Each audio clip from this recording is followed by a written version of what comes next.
Man, oh man, what a weekend it was for the Big Ten. Hi everybody, welcome back to Midwest Mayhem. I'm your host, Matt Martin, back again with my partner in crime, Trevor Goldstein. So this weekend started off on Friday, since it was Thanksgiving weekend, and we had a pretty irrelevant matchup in the Big Ten compared to what we had Saturday at noon in the Horseshoe. And man, was it a game. Ohio State, Michigan, the 2-3 matchup, it lived up to the hype. Starting this podcast saying man oh man is about as understatement as it gets. Holy shit!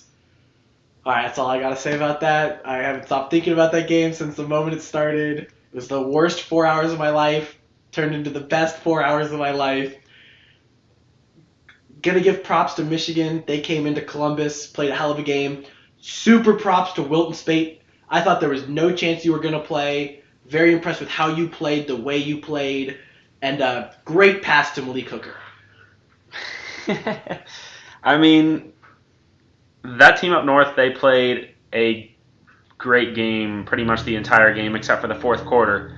I mean, I didn't think Ohio State really had a shot for most of the game. They flat out got outplayed through the first three quarters. The offense really wasn't doing anything until the fourth quarter, and I mean, they hung around. The defense kept them in the game, and it was what the team needed. The Malik Hooker touchdown going into halftime was huge for Ohio State, and I think it really sparked the team because the offense was so stagnant throughout the first half. Yeah, if you think about how Ohio State scored their two regular touchdowns in regular time in the first 60, Malik Hooker and Jerome Baker.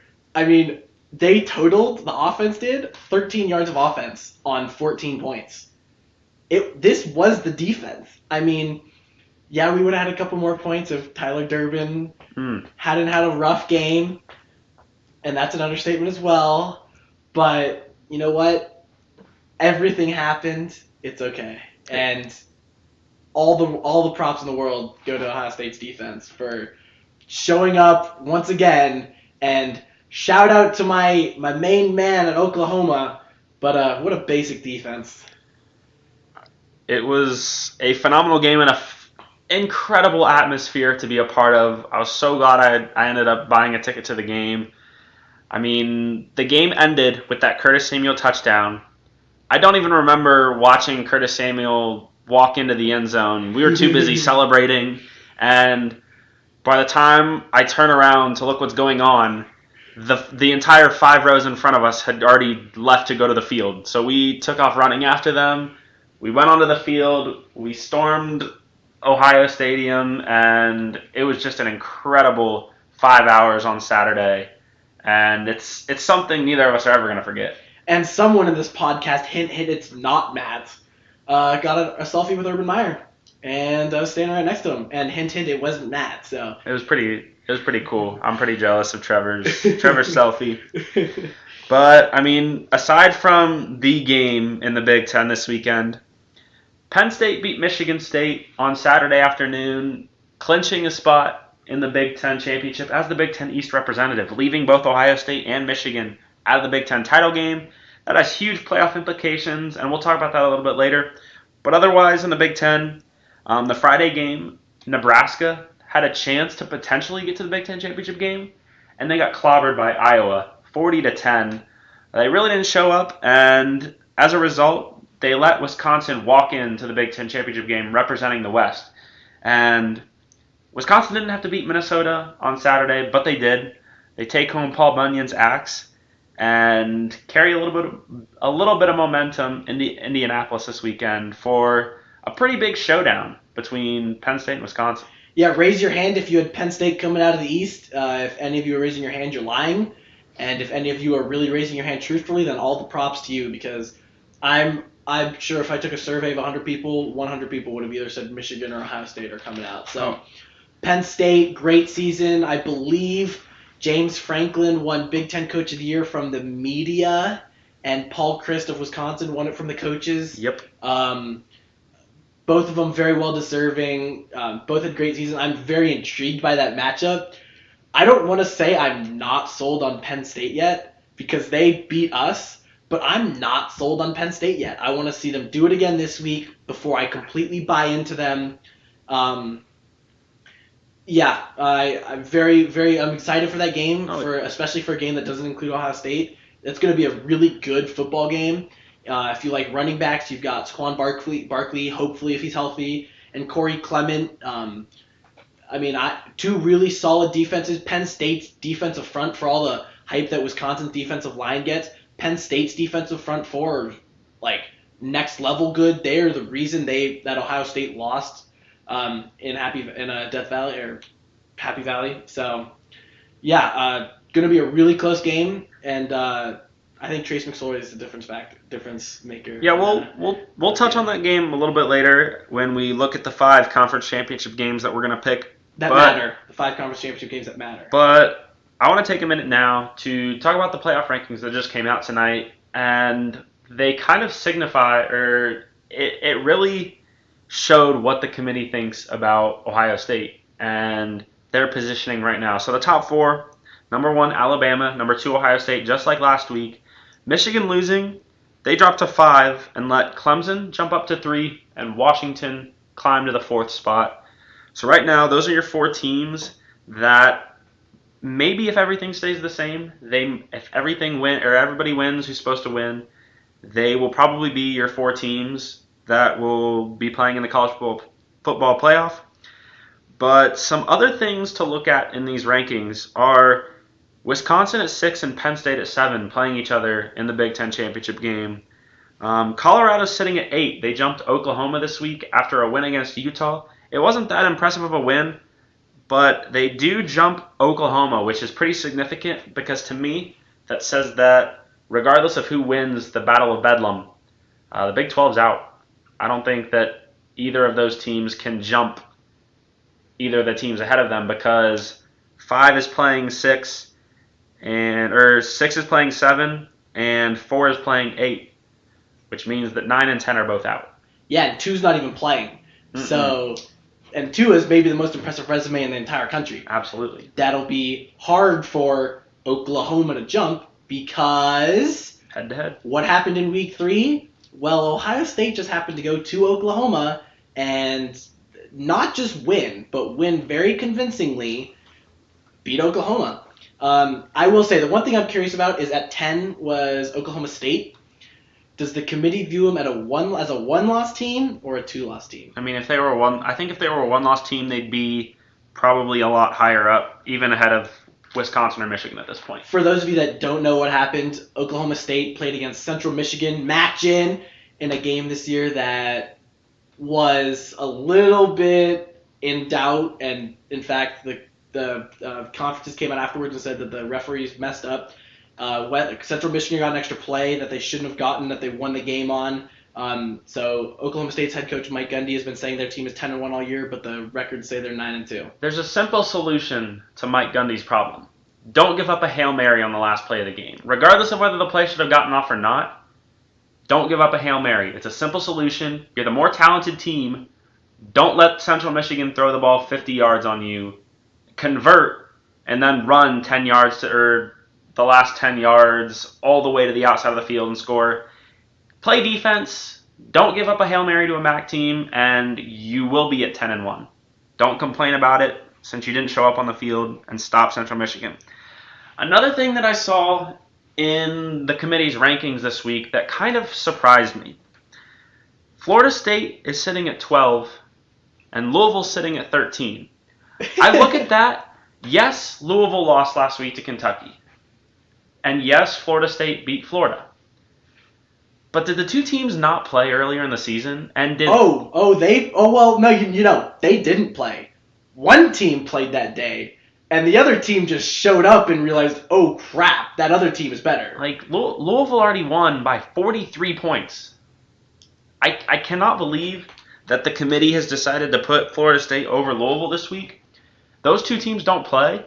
So to me, I think that those positions will hold, which means that Florida State should get the nod to a New Year's Six Bowl over Louisville. And that, to me, isn't fair to the team who went out and won by 43 points earlier in the season. My only hope with that is that maybe the committee will do something stupid and after Saturday, when all the conference championships are over, they'll like look at the season in review and be like, well, it's stupid to have Louisville behind Florida State because Louisville beat them by 43, and they have the exact same record. So, like, I don't know. My hope is that they do a total resume and say after last week we were rewarding Florida State for beating Florida, but there's no way they could stay ahead of them in the final rankings. But yeah, that's just kind of ridiculous what the committee would even think that Florida State was better after losing by 43. It really makes no sense to me. And some other things that kind of surprised me. Auburn was at 13 last week, got manhandled by Alabama, and dropped one spot to 14. Florida did the same thing. They got manhandled by Florida State and dropped one spot to 15. And the other thing that really surprises me, Utah! I don't understand how Utah, sitting at 22 last week, can lose to Colorado and jump 2 spots. Utah! It absolutely blows my mind how something like that can happen, and the committee can let it happen. Sure, Colorado's a good team, but Utah lost a game. You shouldn't climb the rankings by losing a football game. I mean, nothing that Utah's done this year has been that impressive, and seeing them stay that high in the rankings after dropping multiple games in a row is just mind-blowing to me. The committee continues to surprise, and if certain scenarios play out the way we think they could, either this way or that, they could continue to surprise us again. Yeah, I was thinking about this, and like, I just slightly would have wished that Utah would have been ahead of Western Michigan, just so all of us would have been able to hear the fantastic rant that Matt would have gone on for about 20 minutes about how Western Michigan is better than Utah, which they are. But that would have been very fun to listen to. My thing that I'm actually surprised, I think there are only 3 teams in the country this year with multiple top 10 wins. Ohio State, Michigan, and the team at number 25 this week in Pitt, who has beaten Clemson in what I am going to argue is the most impressive win of the year, and they've beaten Penn State. And Matt's over here squinting and wincing his eyes at me because he doesn't think that that was as impressive as what Ohio State did. But I'm going to go ahead and say that in Clemson, what they were able to do with basically their entire offense being shovel passes is pretty impressive. I think that's a good win. I don't think it's going to mean anything, but quality that they finally recognized Penn State and were able to, or Pitt, and were able to get them in the top 25. I'll give you that it was a fantastic win for Pitt, but their defense got obliterated. They could not stop Deshaun Watson, Wayne Gallman, Mike Williams, anyone to save their life. I mean, but game. Couldn't you also say that? Could you not say that Pitt's defense was as bad as Ohio State's offense? Maybe. So, okay, you know what? Ohio State's offense ended up scoring. They're 1A and 1B. If you can argue either way, and I would understand either way, just because there was like a 2-3 matchup and everyone knew the stakes, and at the time everyone thought Pitt was just going to win. I don't even know if it's that. I would say you could even go back to Louisville over Florida State, or Houston over Louisville, or a game where one team in the top 10 blew out another team in the top 10. I don't know. I think if you look at the game, the whole entire game, I don't know if I would call it the most impressive win of the season, but I will say that Pitt's offense was phenomenal in there. And just the way they went about the game, they shovel passes and tight end wheel routes, and the way they went about that game was impressive, but I don't know if I'd go that far and call it the most impressive win of the season. It was impressive, but I don't know if it was the most impressive. Let's see. Yeah, who knows what the committee will do this weekend. There are still a lot of things that have to happen. That will change how the committee is viewing these standings at the moment. I mean, we've still got some conference championship games like we were talking about earlier. I mean, the Pac-12 championship game, the ACC championship game could potentially come into factor here, and even the Big Ten championship game. Yeah, I think the Big Ten championship game is going to be the best game. The one I'm most intrigued by, though, is the ACC championship game. I don't think that's going to be a cakewalk for Clemson. I think VT is really solid.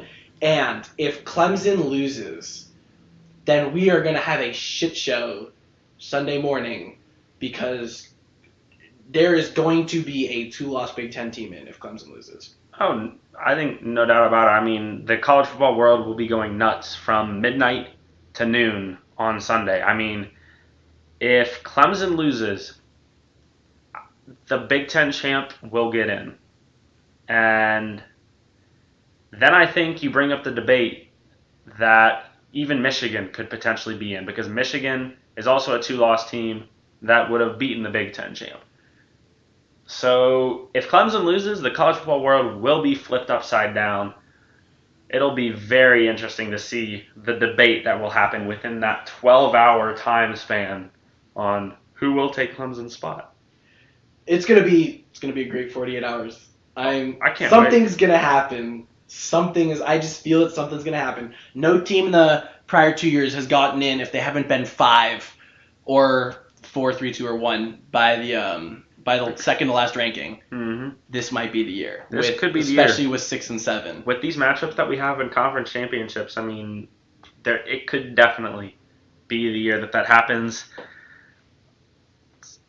All right, so now we are going to go in and talk about these conference championship games that we've got. The first one we want to talk about is Friday night at 7 o'clock.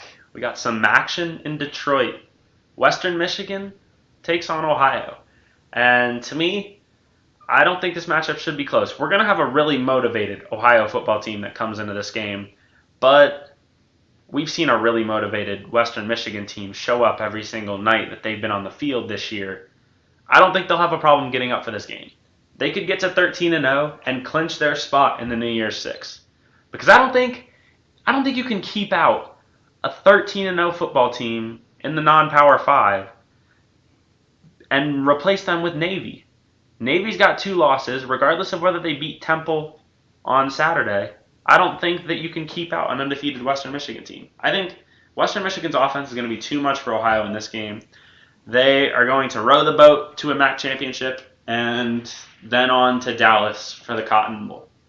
I have 3 words for the audience, and you should know what those 3 words are, so I don't need to say it, but I'm going to say it anyways.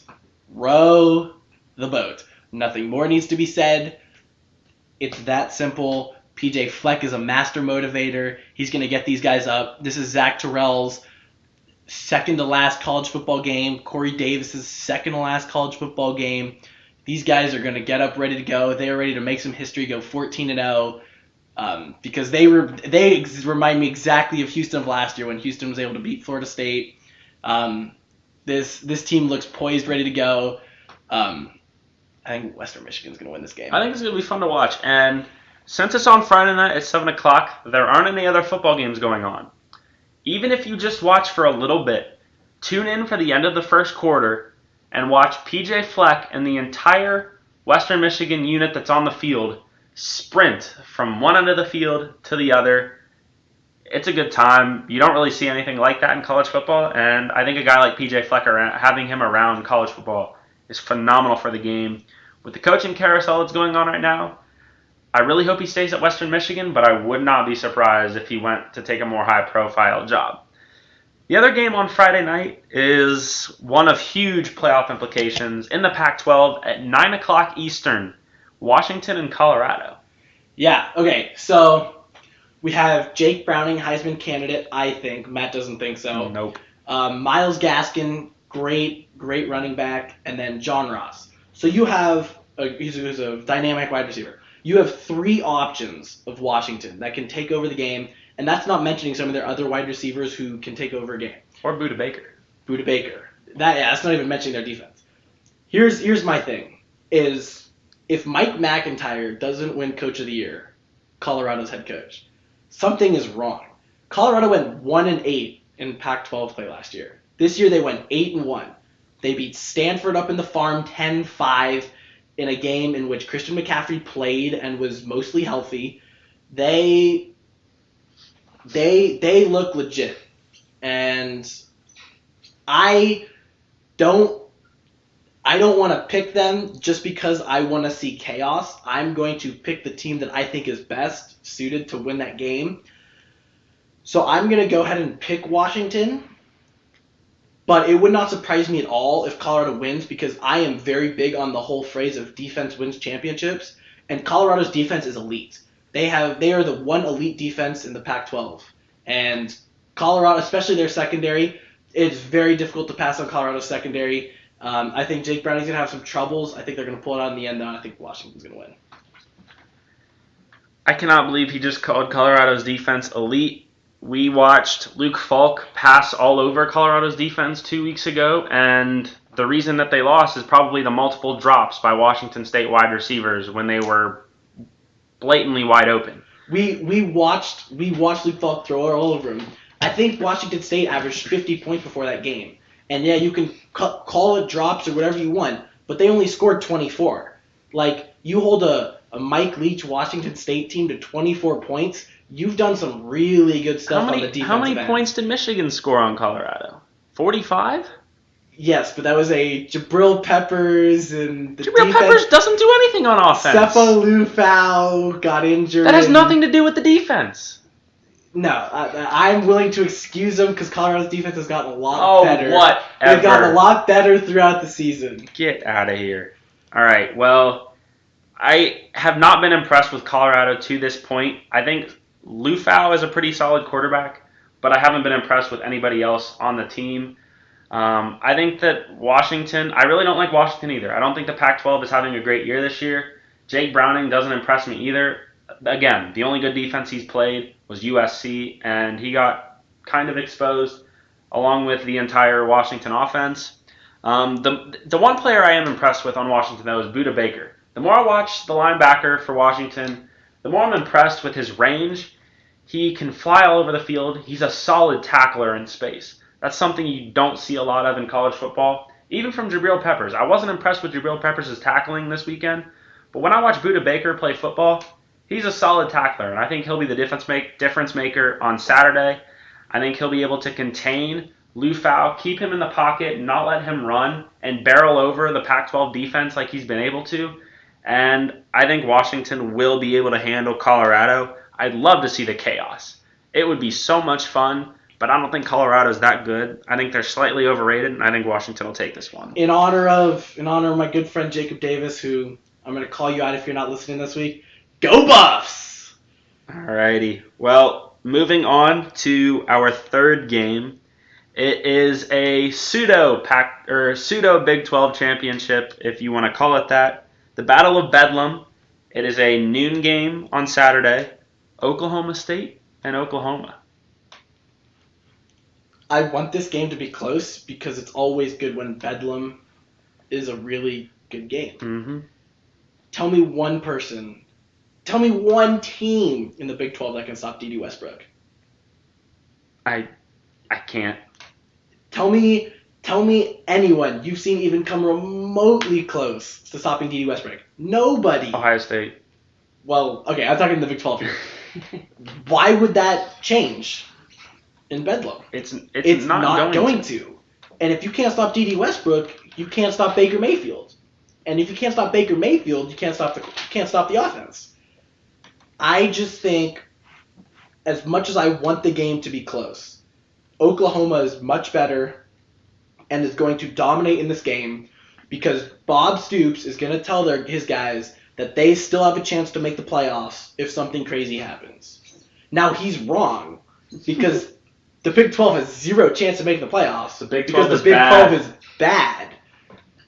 And they play zero defense. And I'm only slightly exaggerating when I say that our flag football team of very unathletic people is just slightly worse than the Big 12 defense. But when Texas Tech gives up 40 points and they're calling it a good defensive performance, you know that's a problem. And that's consistent throughout the whole Big 12. And so I think Oklahoma wins this game. I think they win it easily. I think D.D. Westbrook has like 200 yards and a couple touchdowns. I think Oklahoma State suffers their second, if you're a Cowboy fan, or third, if you're a college football person, their loss of the year. Oklahoma wins the Big 12 championship again, but they don't make the playoff. They have no chance. Yeah, I am pretty much in the same boat there. I think that Oklahoma State they turned a corner 2 weeks ago against TCU. I was kind of impressed with the way that they actually played defense for once against TCU. Whoa. They won. Whoa. They won Big 31 to 12 playing 6. defense. 31 to 6 Oklahoma, you're unique. against TCU, Oklahoma State. Oklahoma State. Nah, they don't play defense. Both teams are coming off a bye, so they're going to be rested. I really hope it's a good game. I'm right there with you. I think that both teams coming off of a bye means that they'll be well rested and hopefully will give us a good game at noon on Saturday.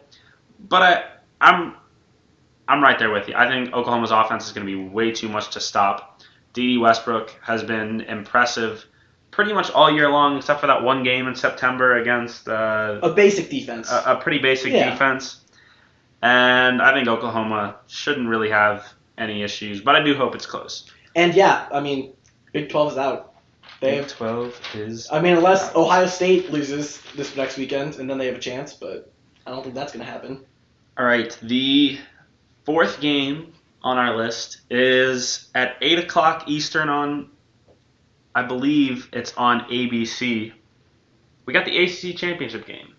Clemson and Virginia Tech. This one intrigues me. Jared Evans, I think that's how you pronounce his name. Jared Evans. He looks like a legitimate quarterback. I mean, I've watched them a couple times this year, and the way he's got a lot of mobility, and he can actually throw the ball. It's not a great comparison, but he reminds me a little bit of Carson Wentz. The way he's able to move and throw accurately and with a big arm. It's a little bit of a stretch, but he reminds me of like the number 2 overall pick last year, Carson Wentz. Their offense is good. I was telling Matt the other day, and it's pretty true. The sun goes from east to west. 1 + 1 is 2, and Bud Foster is the DC at VT. When Bud Foster is your defensive coordinator, you have a chance. You know Virginia Tech's going to play special teams better than Clemson will. If they win the defensive side and the special team side of the ball, they've really got a shot to do this. There's just something that I wanted to pick. I want to pick VT. But something in me just says Deshaun Watson and Dabo Swinney are not going to let Clemson lose this game. I mean, you saw it when they were playing Alabama last year in the national championship. They were down and they were out. But they had a championship spirit about them. And they came roaring back. And it took an unusual Alabama onside kick in order to turn the momentum of that game.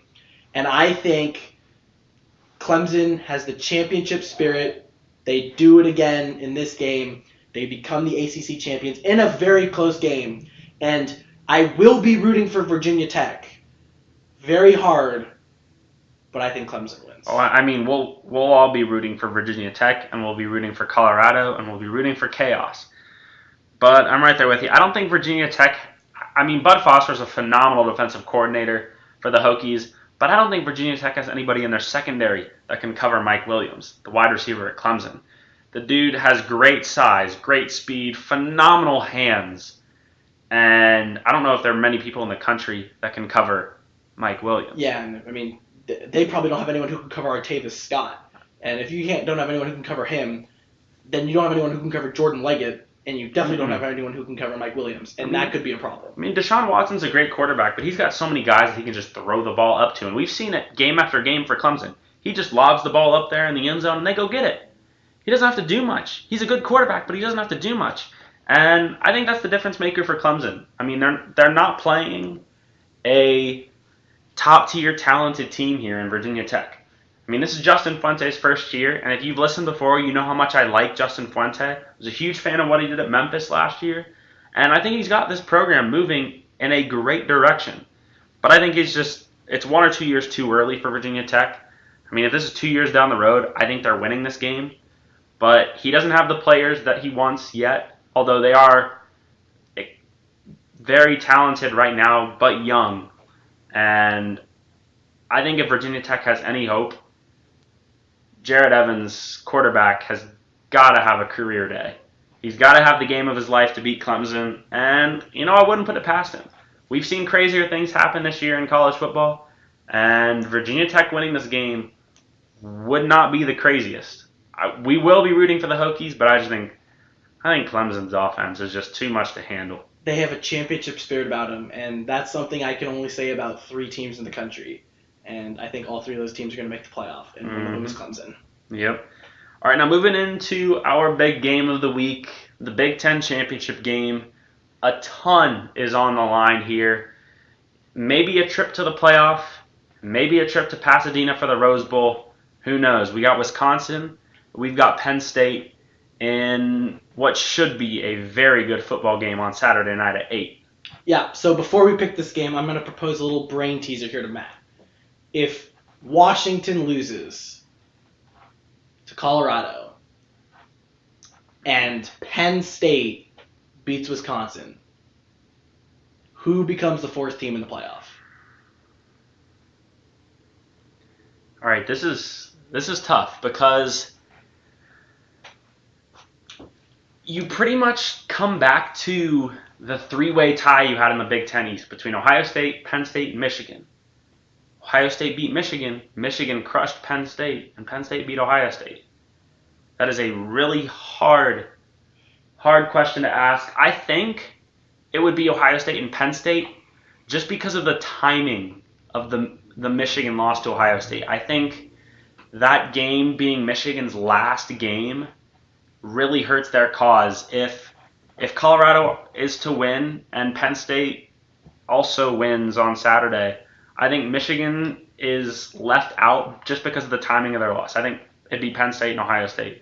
I think Penn State would probably play Alabama, and I am very fearful for Penn State in that one, but I think Michigan would be left sitting out. Okay, and what happens if Clemson and Washington both lose? Because in these playoff rankings, at 5 you have Michigan, at 6 you have Wisconsin, and at 7 you have Penn State. And Michigan will not be playing this week. So if chaos happens, and 3 and 4 both lose, and 5 doesn't lose because they don't play, and 6 and 7 play each other, so one of them will lose, is it too much to say that there are going to be 3 Big Ten teams in the playoff? If that chaos ensues, I think you're absolutely right. I think Alabama stays at 1, Ohio State stays at 2. Penn State, being the champion of the best conference, would then slide in at 3. And I think you're down to Michigan and you're down to Colorado. And those 2 teams played head-to-head. Michigan would probably slide into that 4 spot and create a very, very intriguing matchup between Michigan and Alabama in the semifinal. And then Ohio State would get a rematch with Penn State in the other semifinal. I think if that chaos ensues, the committee's job then becomes pretty easy. And then they just slide in 3 Big Ten teams, which would be absolutely incredible. I would love that so much. Okay. This is the only chance where I think Oklahoma has a shot. Can you keep out an Oklahoma team whose second loss of the year came in week 3 to Ohio State, and their first loss came to Houston week 1? Since that week, and Dede Westbrook, Baker Mayfield, they've been on a roll. Granted, they are playing the Big 12, and we don't think the Big 12 is that great of a conference. But can you really keep out a 2-loss Big 12 champion when the committee has explicitly said we are looking for teams to schedule really good non-conference opponents, and they went and scheduled Houston and Ohio State? Can you really keep them out? I don't know. I look at what Michigan did. They played Colorado, and they beat them. I would slide Michigan over Oklahoma at that point. I would take a look at what Oklahoma's done as their entire body of work. And they played their 2 tough teams on their schedule, but they didn't win either game. And they're leaving it up to their Big 12 schedule. And beating Oklahoma and beating Oklahoma State, those are your 2 biggest wins. I don't know if that compares to Penn State, Michigan, or Ohio State. Do you really think, though, as I think about this, I'm not sure it's possible that the committee would even think about putting in 3 teams from the same conference. And let's get a little bit crazier here, because I'm not talking about 3 teams from the same conference. I'm talking about 3 teams from the Big Ten East. Can the committee even fathom thinking about putting 3 teams from the Big Ten East in the playoff? I mean, they already have 3 teams from the Big Ten East sitting at 2, 5, and 7. If 3, 4, and 6 all lose, why not? I mean, if they're already there, and that would mean 7 also strengthens their resume. Penn State is sitting ahead of Colorado for a reason. I agree. And they're sitting ahead of Oklahoma for a reason. I think the committee would have to take a look at what they've already said and say, look, we had them ahead of them last week. Their resume only got better this week by beating Wisconsin. So I think it wouldn't be crazy to have 3 teams from the same division because it's not even a question that this is the best division in all of football this year. No question, no argument. I think there is a possibility that 3 Big Ten teams, if Washington and Clemson were to lose, could get in. I think that would create an unbelievable outroar. I think it's possible. I don't think the committee could actually gather themselves. And I know they say, we're just looking for the 4 best teams. But something tells me there is a 0% chance that they'll take 3 teams from the Big Ten East. So Oklahoma fans, you better be die-hard rooting for both those teams to lose. And I think Colorado has a shot just because Sefo Liufau got hurt and they were leading and then they lost the rest of that game. Next man up. But man, chaos could really ensue if those 2 things were to happen. Mm-hmm. And so now to get back to the game. Wisconsin's defense. I've been on them all year. That's why I picked them to win the Big Ten West. Wisconsin's defense is legit. Their entire defense, for like 1 to 11, they play together, they play fast, they play physical, they force turnovers, they don't let you run the ball. They are a great defense. But who is their quarterback? Who is their quarterback? I mean, they still don't have a quarterback. And you know who has a really good quarterback? Penn State. Trace McSorley has really become a very solid quarterback. Mm-hmm. And he has some serious weapons on his offense. He has Saquon Barkley. Please be healthy. He has Chris Godwin. He has tight end Mike Gesicki. He has guys he can throw the ball to. And he has a defensive line who gets after the quarterback by only rushing 4. They don't need to bring any more. I am not sold on Penn State, but I am going to pick Penn State to win this game as long as Saquon Barkley plays. Let it all be known. I throw this completely out if Saquon Barkley is out, and Wisconsin will win. But if Saquon Barkley can play, I think Penn State wins this game behind Trace McSorley. I think they win it. 24-21, low-scoring, late offensive score type of game. It's going to be a great game, a physical game. I think Penn State wins this game, creates chaos as the Big Ten champion who beat Ohio State. Man, we almost made history in our first time out of 15 podcasts agreeing on every single game. But I can't pick Penn State. I think Wisconsin's defense is just too good. It doesn't matter who Wisconsin throws out at quarterback. They've had questionable quarterback play all year long, and they lost by 7 to Ohio State, and they lost by 7 to Michigan. I don't think it really matters. I think their defense is too good all across the board. Linebackers, Vince Beagle, TJ Watt, they're 2 incredible playmakers. At defensive back, Sojourn Shelton and Derek Tyndall Jr., those 2 are shut-down defensive backs. They pick the ball off, they return it. I think the defense is just too good for Wisconsin. And I think Trace McSorley he's a good quarterback. He is coming to his own finally at quarterback. But I don't think Saquon Barkley is going to be 100%. Even if he plays, they're going to need him at 100%. And once he's got to get past the defensive line of Wisconsin. And even if he does, he's going against some maulers at linebacker. It'll be a tough day for him. And if he's not 100%, I really can't pick Penn State to even pick apart Wisconsin's defense for a couple of drives without a healthy Saquon Barkley. So I'm taking the Badgers to win on Saturday night.